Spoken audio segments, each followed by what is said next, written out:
heureuse de vous retrouver pour cette autre édition de Flash Eco.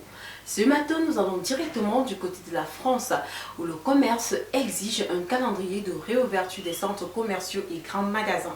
Dans un communiqué commun, l'Alliance du commerce Prococe, le Conseil du commerce de France et le Conseil national des centres commerciaux souhaitent que le gouvernement indique rapidement aux entreprises un calendrier de réouverture de tous les commerces pour éviter de fragiliser davantage des commerces de toute taille et empêcher ainsi l'effet domino qui ne manquerait pas de survenir dans tous les territoires en cas de restructuration des chaînes de magasins.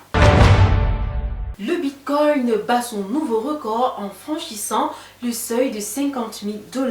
La crypto-monnaie Bitcoin a battu un nouveau record mardi 16 février en passant le seuil de 50 000 $ sur les marchés financiers. Vers 12h35 GMT, le Bitcoin est monté jusqu'à 50 547,70 $, un plus haut historique. Il a ensuite reculé pour coûter vers 12h55 GMT 49 505,35 $, en progression de 2,7% sur la séance et de plus de 70% depuis le début de l'année. Et ce alors qu'il avait déjà connu une année exceptionnelle en 2020. À présent, nous allons du côté de l'Algérie où l'industrie automobile tourne au fiasco. Abus, malversation et corruption sont à l'origine de la faillite des usines Made in Algérie, un secteur qui s'est retrouvé au cœur d'une controverse nationale. Usines fermées, patrons en prison et des milliers de salariés sur le carreau, le projet de construction d'usines de montage automobile censé devenir le fleuron industriel de l'Algérie a tourné au fiasco, contraignant les autorités à remettre à plat. Le gouvernement prépare la relance de cette industrie sur des bases solides qui rompent avec les pratiques du passé, a promis en janvier le ministre de l'Industrie Ferhat Ali. Allons à présent du côté de l'Afrique de l'Ouest où la Côte d'Ivoire mène un combat contre la contrebande de la noix de cajou.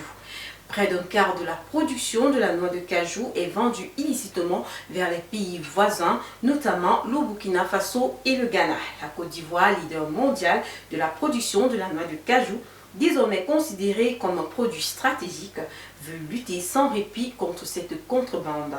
Pour mettre fin à cet état de choses, la répression et la sensibilisation sont désormais les seuls recours.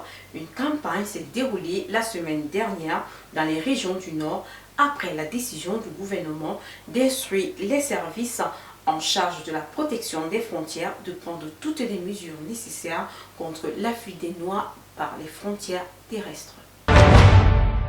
Pour conclure cette édition du Flash Eco, revenons du côté de l'Afrique centrale où le gouvernement camerounais envisage de construire une route reliant le Cameroun au Gabon. Si les choses se déroulent comme elles sont prévues, dans 24 mois, le Cameroun va se doter d'une infrastructure routière neuve et moderne reliant le pays à la frontière gabonaise. Le 15 février dernier, Emmanuel Nganou Djoumessi, le ministre des Travaux publics, a signé un contrat commercial avec l'entreprise italienne SEAS pour la construction de la route Olonou au 20-70 km, première phase du projet routier long de 105 km devant relier le Cameroun au Gabon. D'après nos confrères du magazine Investir au Cameroun, le coût prévisionnel des travaux s'élève à 67 milliards de francs CFA et l'étape suivante est la signature du marché public proprement dit entre l'État du Cameroun et SEAS, tel que expliqué par le ministère des Travaux publics. C'est ici que prend fin cette autre édition de Flash Eco. Restez connectés sur les antennes de HPS TV et retrouvons-nous très bientôt pour une autre édition.